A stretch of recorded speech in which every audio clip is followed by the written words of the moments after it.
Aí pessoal, os animais como são incríveis, ó. Aqui é a ração deles, eu coloco aqui na pá pra não ficar no chão ali fora. Ele tá aqui, ele tá morrendo de fome, ele fica de olho na outra cachorra minha que tá lá, ó. Ele tem que comer correndo, porque não quer ficar longe dela, ele fica de olho nela o tempo todo. Quer ver eu chamar ela? Kenga! Vem, Kenga, vem! Cadê a Kenga? Ó, vai lá chamar ela, vai. Aí, ó. Ele vai lá correndo, vê, depois ele volta. Ele tá morrendo de fome e mal come direito por causa dela. Ó. Kenga, vem, Kenga. Ó. Chorando que ela não venha.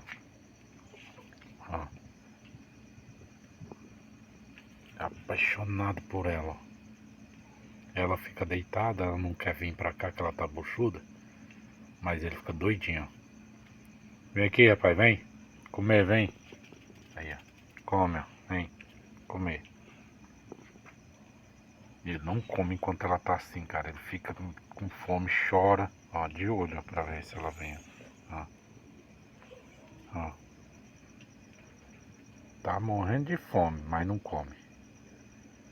Aí vem, come às vezes 2, 3 caroços e volta. E chorando, ó.